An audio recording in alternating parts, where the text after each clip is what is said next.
Hello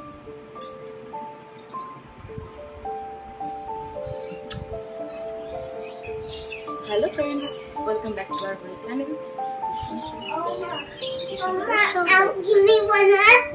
ভালো আছো?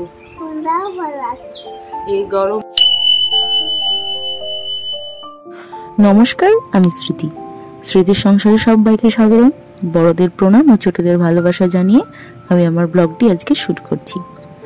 এখন বাজে ভোর 5টা বাজতে 15 মিনিট বাকি।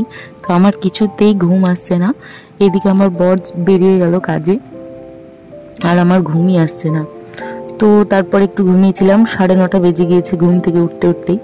তো উঠে বাসি কাজ অল্প স্বল্প সেরে, বাইরে তো আমি যাই না, আমার যত কাজ বারান্দা আর ঘর, তো সেটা ঝাড়ু দিয়ে জামা কাপড়গুলো যেগুলো কাচাকুচো করবো সেইগুলো নিয়ে গিয়ে রাখলাম বাইরে। আর এইদিকে রান্নাঘরে সিদ্ধপক্ষ ভাতও চাপিয়ে দিয়েছিলাম, কেননা উঠে খাবো। ছেলেও উঠে পড়েছে, আর 9:30 বেজেও গিয়েছে। ওই জন্য ধরো খুব তাড়াতাড়ি করে প্রেসার কুকারে ভাত চাপিয়ে দিয়েছিলাম। আর এদিকে বিছানাটাও ঠিক করে নিচ্ছি, কেননা 10টা-11টা বাজতে ধরো স্নান খাওয়া দাওয়া সারবো, এরকম একটা ব্যাপার আমাদের। বাইরে তো প্রচণ্ড তাপ। ওই যে জানালা দেখতে পাচ্ছ, কিছু কি দেখা যাচ্ছে? শুধু ধোঁয়া, কিচ্ছু দেখা যাচ্ছে না রোদের তাপে। আর এইদিকে আমি আমার বিছানাটা ঝেড়ে নিলাম, কেননা আমরা বিছানায় শুই না। রাত্রি হলে আমরা ধরো সন্ধ্যে থেকেই মেজে ভালো করে পরিষ্কার করে নিই, দিয়ে তার উপরে আধা ঘন্টা 1 ঘন্টা ধরে ফ্রিজ থেকে বরফ বের করে ছিটিয়ে দিই, দিয়ে ছিটিয়ে রেখে দিই। দিয়ে যখন জলটা গলে যায়, মেঝেটা ঠান্ডা হয়, তখন আমরা ওটাকে মুছে নিয়ে যে যার মতো বালিশ নিয়ে শুয়ে পড়ি মেঝেতেই। ওই জন্য আবার বিছানা বেশি নোংরাও হয় না এই গরমের কদিন। তবুও তাই কি হয় না? তবুও হয়। তো এদিকে বিছানা ঠিকঠাক করে চলে এসেছি ঝাড়ু দিতে। আর এই যে দেখতে পাচ্ছ বারান্দা, আমি ঘর আর বারান্দা এইটুকুই যা ব্যবহার করি। আর আমার ঘরের পাশেই ধরো পায়খানা, বাথরুম, কল, তো আমাকে ধরো নিচে নামতে হয় না। আর পারিবারিক কারণে আমি নিচে নামিও না। অনেক কারণ আছে, জোর ঝামেলার গল্প, সেই সব গল্প তোমাদের পরে শোনাবো কোনো একদিন। তো সেই কারণে নামি না। আমি তো বোধহয় মাসের পর মাস নিচে না নামিয়েই কাটিয়ে দিয়েছি কতদিন। তো এই যে আজকে 1 সপ্তাহ হতে চললো, আমি তো নিচেই নামিনি কোনো দরকার ছাড়া, বা দোকানে যাওয়া ছাড়া, বা এই যে গঙ্গার ধারে একটু বেড়াতে যাই, এই যাওয়া ছাড়া আমি নিচেই নামি না।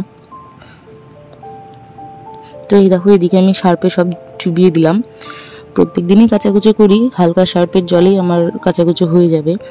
তো রোজ রোজ কাচাকুচো করলে তো আর সেই জিনিসে তো আর খুব বেশি ময়লা থাকে না। তো ওই জন্য ছোটো বালতি নিয়েছি আজকে, আর সব কিছু চুবিয়ে দিলাম।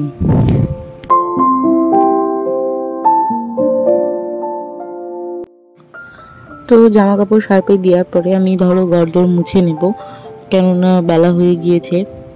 তো আমি যত তাড়াতাড়ি হয়, মানে সব কিছু করে ঘরে ঢুকে পড়তে পারলে বাঁচি, এরকম একটা আমার ব্যাপার। তো ওইদিকে ঘর মোছা হয়ে গেছে, এবার বারান্দা মুছতে নেমে পড়েছি। আর কি বলতো, ওই যে লাঠিগুলো হয় না, ওগুলোকে কি বলে আমার ঠিক মনে পড়ছে না এখন। তো ওই একটা আমায় কিনতে হবে। এই যে উবুর হয়ে বসে বসে ঘর মোছা যে কত কষ্টের, যে মোছে সেই জানে। একদিকে ভালো, কিন্তু যাদের অসুবিধা আছে তাদের তো খুবই মুশকিল। এই যেমন আমার, মানে অন্য কোনো অসুবিধা নেই, তবে যে বসলেই ধরো নাইটি পরি, তো হাত দিয়ে ধরে থাকতে হয়, দিয়ে মানে ভীষণ বিরক্ত লাগে। তো ভেবেছি একটা ওই কিনে নেব, দিয়ে তারপরে ঘরদোর ভালো করে আরও ভালো করে মুছবো। তো এই নিয়ে আবার কেউ কিছু মনে করো না, কি বলো তো, মানে একটা শখ থাকে না মানুষের, তো আমার শখও বলতে পারো, মানে অনেক কিছু গ্যাজেট নেওয়ার, কিন্তু সেগুলো আর হয়ে ওঠে না। তো যাই হোক, এইদিকে আমার ঘর দৌড় মোছা ঘষা হয়ে গিয়েছে।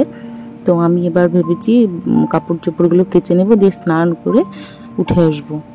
স্নান সারার পরে আর কিছু করতে ভালো লাগে না, ওই জন্য যত কিছু আমি স্নানের আগে আর খাওয়ার আগে মানে সেরে ফেলার চেষ্টা করি। খাওয়া দাওয়া করার পরে আমার আর একটুও নড়ে বসতে ইচ্ছে করে না, মনে হয় যেন একটু শুই। তো এইদিকে যে আমি কাচাকুচো করে নিচ্ছি। আর সত্যি বলতে ট্যাঙ্কের জল এত গরম বাধ্য হয়ে মোটর চালালাম। মোটর চালিয়ে ঠান্ডা জল বের করে 2-3 বালতি বের করে নিলাম, নিয়ে তারপরে কাচাকুচি করতে শুরু করেছিলাম। আর এত গরম, এখন মনে হয় প্রায় 11:30 বাজে। তো এই সময়তেই এত তাপ মানে ট্যাঙ্কের জলে। কালকে থেকে আমি আমার বরকে মানাই করে দেবো যাতে জল না তুলে হয়, কেননা ওই জল আমি ব্যবহারই করতে পারছি না। তো অত গরম জল না খাওয়া যায় না মানে কিছু করা যায়। জামা কাপড় হয়তো নোংরা যেগুলো সেগুলো হয়তো চুবিয়ে দিলাম গরম জলে, ঠিক আছে, কিন্তু ওই যে কাচতে বসে গরম জল, ওরে বাবা, মানে সে একটা বিশাল ব্যাপার। এত গরম হয়ে গিয়েছে জল। আর বিয়ে হয়ে এসে থেকেই ধরো এই মোটর ট্যাপে এইসব থেকে জল নিয়ে নিয়ে এমন অভ্যাস খারাপ হয়েছে যে কল টিপে জল নিতে আর ইচ্ছেই করে না। কলটাও সেই রকমই হয়ে গিয়েছে, কেননা কেউ কল ব্যবহার করতেই চায় না। যেদিন হয়তো কারেন্ট থাকে না সেই দিন হয়তো ব্যবহার করে, তো ওই জন্য কলটাও করা হয়ে গিয়েছে। এদিকে কাপড় চোপড় মেলে দিয়ে এসে স্নান সেরে চলে এসেছি, শাকচুন্নির মতো লাগছে দেখতে। তো ওই জন্য একটু সেট আপ করে কুর্তি পরে নিলাম। ছেলেকেও স্নান করিয়ে দিয়েছি, তো ওকেও জামা টামা পরিয়ে দিলাম। ছেলে বসে বসে কার্টুন দেখছিল, তো আমার হঠাৎ মনে পড়েছে যে এই যা আমি সব কিছু করেছি অথচ আমার প্রিয় শোকেসটাই মুছিনি। তো দিয়ে আর কি ওটাও একবার করে হাত বুলিয়ে নিলাম। কি বলতো, মানুষ পছন্দের জিনিসটাকে না বেশি যত্ন করে রাখতে বেশি ভালোবাসে। হয়তো হঠাৎ ভুলে গেল, কিন্তু পরক্ষণে মনে পড়লেই সেই তার কাছেই আবার ছুটে যায়। তো আমার হয়েছে তাই, আমি সারাক্ষণ এই শোকেসটার পেছনেই পড়ে থাকি। শোকেস ফ্রিজের দিকে ঘুরে তাকাই না, ওই সারাদিনে একবার মুছি। আর রাস্তার ধারে বাড়ি তো ওই জন্য একদম জানালা খোলা থাকলেই ধরো হু হু করে একটু যদি বাতাস আসে তো তাতেই ধরো ধুলো টুলো একদম ঠিক করে দেয় আমার ঘর বাড়ি। তো সেই জন্য একটু ক্লিনার স্প্রে করে মুছে নিচ্ছি।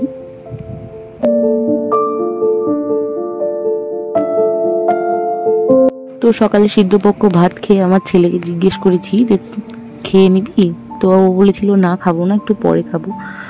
তো ভেবে ভেবে নিলাম যে তাহলে মায়ে আর ছেলেতে একসাথেই খাবো ওই 2:30-3টের দিকে, কারণ সকালবেলা একবার খাওয়ার পরে আর খাওয়ার ইচ্ছে থাকে না। তো স্নান সেরে এসে যে আমার চুলগুলো একদম ভিজে হয়ে আছে, তো সেগুলোই হাত দিয়ে নেড়ে চেড়ে একটু করে শুকিয়ে নিচ্ছিলাম।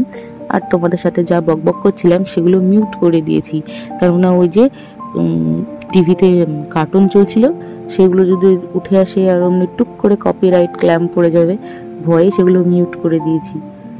তো এইদিকে আমার ছেলে বলছে মা আমার একটু ভুডু করো না। ও ভিডিও বলে না, ও ভুডুই বলে। তো ওকে নিয়ে একটু ভিডিও করে নিলাম, ও সেই খুশি, ছোট বাচ্চা তো ওকে যা বলছি ও তাই বলছে। তো ও তোমাদেরকে বলেছিল যে হাই হ্যালো গাইজ কেমন আছো, তাই বলেছিল। পাক্কা বুড়া একটা।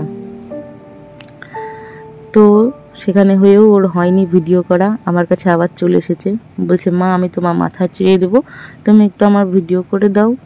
তাহলে ঠিক আছে করে দে। দিয়ে তোর চুলের অবস্থা কেরোসিনই করে দিল প্রায়। তো তারপরে ওর হয়নি, তোমাদের সাথে এখনও কথা বলবে। তো ওর কথাগুলো লাস্টে শেয়ার করছি, তোমরা শুনে নিও। আমার পুচুটাও যখন বড় হবে তখন ও এইসব ভিডিও দেখে নিশ্চয় মনে মনে হাসবে যে মা আর আমি কত কি না করেছি।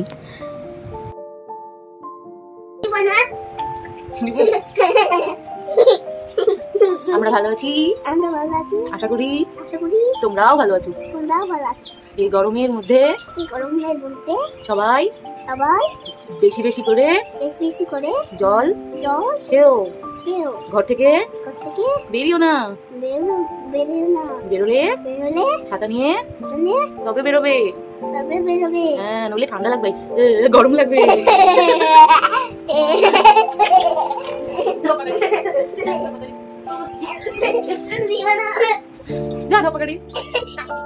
দুপুরে সিদ্ধপক্ষ ভাত খাওয়ার পরেও একটু বেশি করেই চাল ধরে দিয়েছিলাম যে দুপুরেও খাবো বলে।